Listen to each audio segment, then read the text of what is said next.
and welcome to the Watchman. Well, I've been teasing you about it for weeks and weeks now, and it is finally here.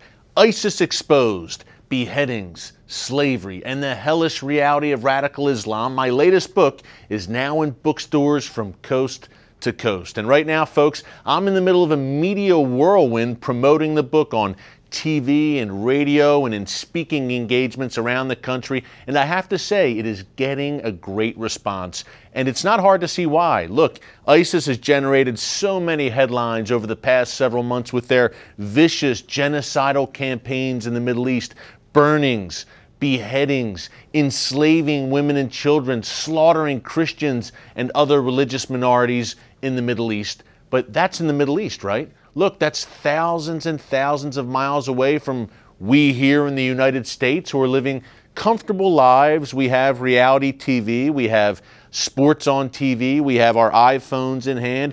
We don't have to worry about ISIS, right? Wrong. In my book, I lay out the imminent threat that ISIS, the Islamic State, poses to you right here in the United States. But not only the United States, folks, Europe as well. There's 8 chapters in the book plus a prologue, and I devote at least a half of the book to the threat posed by ISIS to the United States. Look, we know that ISIS is not just a terrorist group, it's a terrorist army. Some 30,000 foot soldiers, at least well-trained jihadists, fighting for ISIS in Syria, in Iraq, in the middle of the Middle East. They've declared a caliphate, an Islamic State, in the main hub of that region.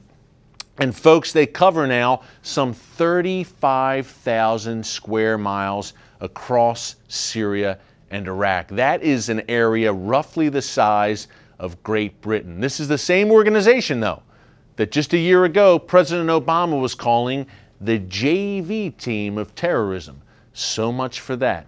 But again, why should you care that ISIS has declared an Islamic State, a caliphate in the Middle East? Again, it's not in your backyard. Tough break for Israel, but why do we here in the West have to worry about it? Well, wrap your head around this, folks. I lay out in the book how thousands of Westerners, at least 3,500 Europeans, and at least 150 U.S. citizens have left their comfortable, suburban, middle-class existences here in the West, left everything behind to travel to the Middle East to join ISIS. And folks, look, if these Western recruits don't get blown up fighting for ISIS in Syria and Iraq, one day they will return home. And once they return home, all bets are off. Think about the horrific terror attack we saw in Paris back in January. We saw 2 well-trained jihadists who had trained with Al-Qaeda in Yemen and took their newfound skills and returned to France. These were French citizens. And when they returned, they murdered 17 people eventually in a horrific series of terror attacks in January 2015. That is the kind of threat that ISIS can pose to the United States. Look, if you're a well-trained jihadist, and you're fighting in Syria and Iraq, and you're getting a taste of all that violence, one day you're beheading someone, and the next day you're back in the United States, you're kind of not going to just transition back into a normal life. You're not going to get a job at a gas station or go back to school and get your bachelor's degree. No, you will look to carry out jihad and continue your violent campaign here on Western soil. That is a major, major threat. Now, here's the flip side of it. Again, why you, as an American, should be concerned about ISIS. Not only is ISIS attracting recruits from the West over to the Middle East to help them establish that new caliphate, but ladies and gentlemen, ISIS has also made a concerted effort to rally Muslims across Europe and the United States. They're saying, hey, look, you don't necessarily have to come here to the caliphate. You can stay home and carry out jihad in your own backyard. ISIS calls them city wolves. That's what ISIS has said. ISIS spokesmen have said on videotapes. Be a city wolf in your own neck of the woods in the West. Now, what is a city wolf? Think of the attacks we saw back in October 2014 in Ottawa, Canada, where one lone gunman an ISIS supporter, stormed the Canadian Parliament and killed a Canadian policeman. That is a city wolf in ISIS's view. Think of the hatchet attack, also in October 2014, that we saw in the streets of New York City. Again, when an ISIS supporter attacked 3 New York City policemen with a hatchet, seriously wounded one of them. Again, in the name of jihad. That is a city wolf. Basically, low-tech, self-starters, ladies and gentlemen, a one-man or one-woman jihad. That is the goal for ISIS. The goal basically, and I detail their strategy in the book, ISIS Exposed, the goal is to turn the West, to turn the United States, to turn Europe into a guerrilla war zone, where you're seeing Ottawa and New York and Paris-style attacks on a regular basis. Fort Hood, Boston-style attacks on a regular basis here on Western soil. That is the ultimate goal for ISIS for the West. And here's an example, a chilling example of the ISIS blueprint now for the West. In Australia, of all places, down under, back in September 2014, a major plot was broken up, thankfully by Australian counterterrorism police, by ISIS sympathizers. A group of ISIS sympathizers in the city of Sydney, Australia, had planned to randomly kidnap an Australian citizen off the street. Someone who, God bless him, was just walking to work in the morning, going to catch the bus or whatever, minding their own business with a cup of coffee in their hand. ISIS had planned to kidnap someone like that off the street and behead them. Random beheading for the cameras. Now that is chilling. And that gives you an idea, ladies and gentlemen, of what ISIS is up to right now and how they're viewing the West. They view the United States and Europe as a battleground. And in my book, I detail how the Islamic State is recruiting some of the most unlikely people to join the jihad. And that includes women. That's right. Scores of Western women from places like France, Germany, Britain, and yes, right here in the United States are traveling to Syria and Iraq to join ISIS and become jihadi brides in the new caliphate. Check out this report that I recently filed for CBN News about the women of ISIS. For months before Shannon Conley's arrest, FBI agents met with her repeatedly. They warned the 19-year-old Muslim convert that her plan to travel to Syria and help ISIS was illegal. Conley, however, had made up her mind. She wanted to leave her suburban Denver home to marry an ISIS fighter she had met online. Agents stopped her at Denver's airport before she could carry out her plan. Yet there are many more like her.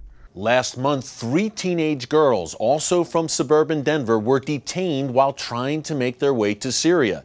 But hundreds of other young women from Western countries have made it to the Islamic State, marrying ISIS fighters and even fighting alongside them. I have a huge concern regarding the women going back, because that's, again, a part of building a new society. That's the marketing that's going on.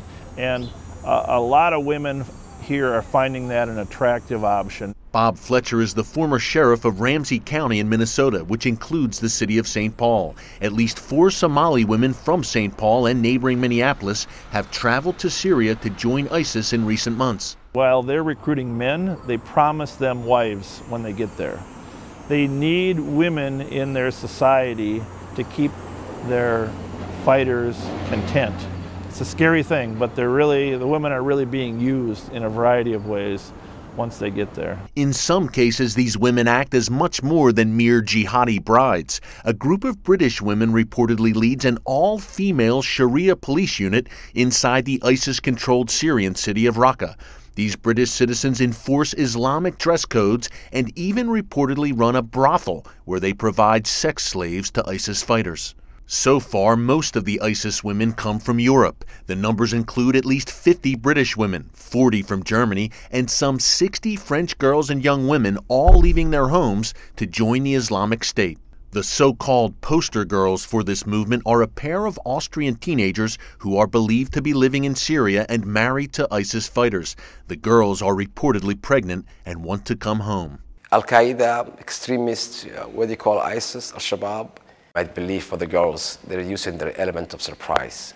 There is a precedent for female terrorists. Dozens of Muslim women from Chechnya and Dagestan have carried out suicide bombings against Russian targets in recent years. But ISIS is taking things to another level by actively recruiting women online. ISIS promises them husbands and a wonderful new life in the caliphate, a place where, ironically enough, women have no rights or freedoms. Now you can read much more about the women of jihad in my new book, ISIS Exposed. And coming up after the break, we take a look at what really has become jihad central and ISIS central here in the United States. It's not New York, Chicago, or Los Angeles. It's a place you probably wouldn't expect. Stay tuned. That's coming up after the break. And welcome back. Well, it's the frozen tundra of the upper Midwest. The twin cities of Minneapolis and St. Paul, located in the very prosperous state of Minnesota, have one of the highest standards of living for major cities and metropolitan areas in the United States. Unfortunately, Minneapolis and St. Paul, two very nice cities, also have the highest number of terrorist recruits in the United States. That's right, folks. Over the past 8 years or so, Minneapolis and St. Paul have seen dozens of their residents, U.S. citizens, travel to places like Somalia and, yes, Syria to join terror groups. The Twin Cities have become an ISIS recruiting ground. I paid a visit there a few months ago to get a first-hand look at the jihadist threat emanating from Minnesota, of all places. Take a look. American men and women, all of them Somali Muslims hailing from Minnesota, and all of them carrying U.S. passports. Some have been suicide bombers, others star in propaganda videos. Their exodus from the Twin Cities began in 2007 with a call to jihad in Somalia. Today their destination is the Islamic State. The problem in previous years for the Somali Muslim community here in Minneapolis was young men leaving mosques like this to travel back home and join the al-Qaeda-linked terror group Al-Shabaab. Now the problem has shifted, and it's much deeper. Since July of 2012, we haven't had any kids leave to go join Al-Shabaab, but we have had several leave now to go join ISIS. Bob Fletcher is the former sheriff of Ramsey County, which includes the city of St. Paul. What ISIS is selling now is an opportunity to build something, to build a new society, and that's very, very exciting for a lot of kids. At least 12 Twin Cities residents have traveled to Syria to join terrorist groups in recent years. All were Somalis, except Douglas McCain, an African-American convert killed fighting alongside ISIS last summer. One Somali-American ISIS recruit even worked at Minneapolis-St. Paul Airport before joining the Islamic State. The recruiters get hold of these young people. They mentor them, they assess them, they identify them. Abdurazak Bihi is director of the Somali Advocacy Center in Minneapolis. His teenage nephew fell prey to terrorist recruiters and was killed in Somalia in 2008. Nobody would believe that a Somali American kid who grew up here had nothing to do with Somalia, no cultural or anything or language, would be brainwashed, radicalized by the same people, by some of the people we trusted so much, and return him to hellfire in Somalia. Bihi has received threats for speaking out against the radicalization of his Somali Muslim community. He says he's fighting an uphill battle here as unemployed young people respond to the message of jihad. We are trying with everything we can, but our challenges are plenty because we don't have the resources to work with. It's zero. The Twin Cities are home to the largest Somali population in North America.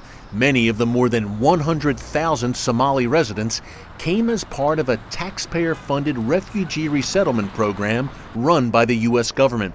Assimilation has been a major problem. A large number live in neighborhoods like Little Mogadishu. This is a traditional East African market. It's the kind you'd see in Somalia, but it's here in the very heart of Minneapolis, and it shows the changing face and the growth of the Somali community here in the Twin Cities. War-torn Somalia has had no functioning central government for nearly 25 years and has become a hotbed for radical Islam. Somali community activist Omar Jamal left behind that chaos only to confront a similar menace in the Twin Cities. He says terror recruiters are having success beyond just the high school dropout types. The idea has always been ISIS and even Al-Shabaab target those kids. But we later came to find out that even A students in universities and colleges are also vulnerable to this powerful propaganda machine. According to Jamal, radical Islamic ideology is a powerful recruitment tool for ISIS, and the Islamic State's success breeds attraction. ISIS thus far succeeded in putting up an image where they are righting the wrongs and respecting the Muslim world, bring respect back, and it's working for them.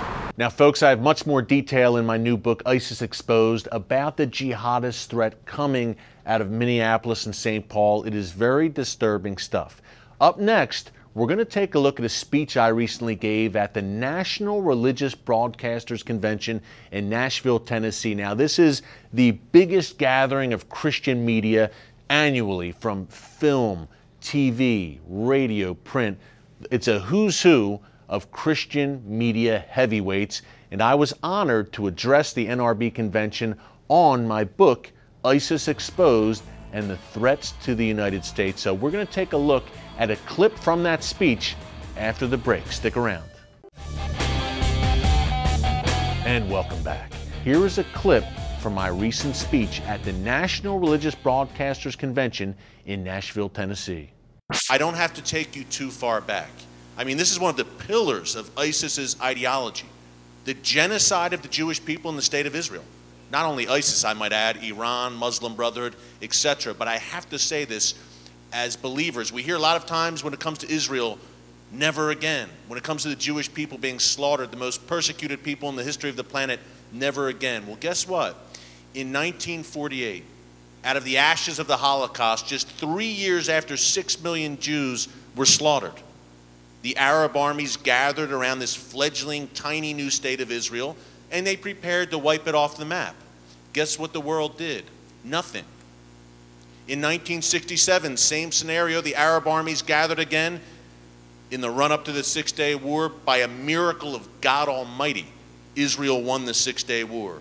But the world didn't do anything, and by the way, folks, Lyndon Johnson, who was then the president, tried everything he could do to restrain Israel from defending itself, attacking Egypt and Syria to preserve the nation state. 1973, Yom Kippur War, no one came until the very end. Nixon with the airlift and helped save the day. Israel prevailed. My point, no one's going to come to help Israel if we don't. I think we have a heavy charge and a heavy responsibility. Anti-Semitism in Europe, astronomical levels. And if Christians can step up and stand with their Jewish brothers and sisters, I believe we will also be held accountable for that. You know, folks, it was a blast speaking at the NRB convention. That was really the coming out party for my book, ISIS Exposed. Well, after the break, some final thoughts about what to do about ISIS. Folks, it is a Winston Churchill moment. Stick around. My final thoughts after the break. And welcome back. Folks, it's been such a busy and hectic time promoting my third book, ISIS Exposed, Beheadings, Slavery, and the Hellish Reality of Radical Islam. It's available from coast to coast, Amazon.com, Barnes & Noble, wherever books are sold. Obviously, ISIS is the hottest story right now, not only what they're doing in the Middle East, but what they're threatening to do right here in the United States, ladies and gentlemen. And really, we are in a Winston Churchill moment right now, as I mentioned before the break. What does that mean? Well, in the late 1930s, early 1940s, Winston Churchill, who was then British Prime Minister, warned about the gathering storm. He saw the Nazi threat building. He warned about it. He sounded the alarm. He recognized it. He also recognized the growing Soviet threat and gave a speech in Missouri, of all places, in 1946, warning about the looming Iron Curtain descending over Eastern Europe. Back then, as Churchill was sounding the alarm, he was basically laughed at and shunned by his fellow Western leaders who had their head in the sand and did not want to admit that Hitler and his hordes were forming an existential threat to the West. Folks, we have the same situation today. The Winston Churchill of our times, I believe, is Israeli Prime Minister Benjamin Netanyahu.